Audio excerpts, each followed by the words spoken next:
Modern Juk, Yago Yago Android Mobile, Nango Netpack, Jotoni, Mobile no Tongo, Facebook, WhatsApp.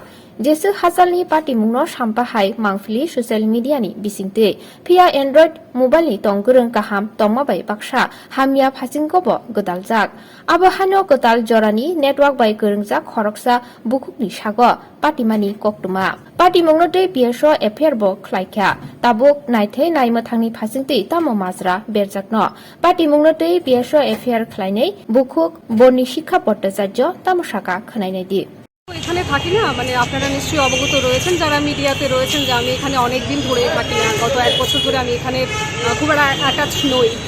ওখানেই আমি কলকাতাতেই থাকি এবং কাজকর্ম ওখানেই আমার সব কিছু অ্যাটাচমেন্ট নয়।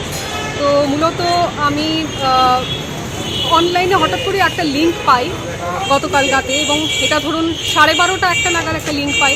এই লিঙ্কটার মধ্যে মূলত আমি চিনিও না ওনাকে, উনি চন্দন দেবনাথ, উনি ফেসবুকে একটা লাইভ করছিলেন দেখলাম।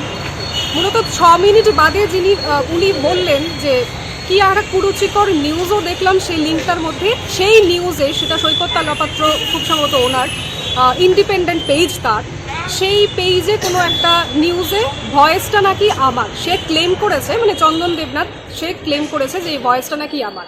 এবার কি হয় এখানে, মানে আমাদের আগরতলাতে কি হয় যে আপনারা নিশ্চয়ই এটা জানেন যে এখানে যারা কাজ করে অ্যাঙ্কারের বাইরে যারা থাকে তারা মূলত একটা জায়গায় কাজ করে না, অনেকগুলো হাউসে একসঙ্গে কাজ করতে পারে।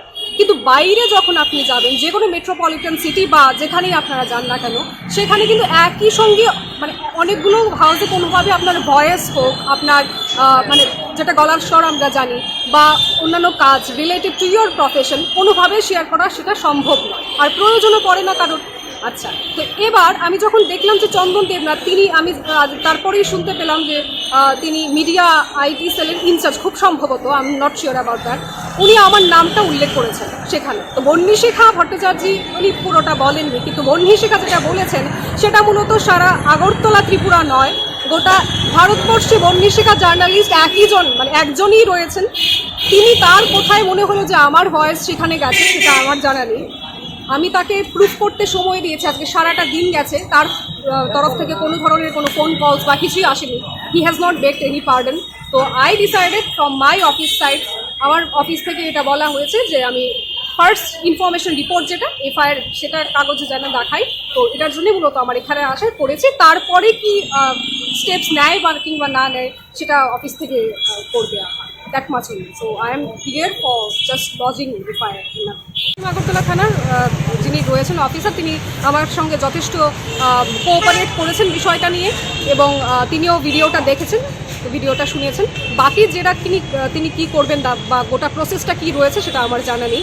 কিন্তু চন্দন দেবনাথ তার মানে এটা জাস্টিফাই বা ক্লারিফাই দিতে হবে যে কোথায় আমার ভয়েস সেটা গেছে, সেটা যেন উনি খুব তাড়াতাড়ি আমাকে সেটা জানান। যাচ্ছে, আদারওয়াইজ আমার পক্ষ থেকে যা যতটুকু যাওয়ার সেটা আমি করবো।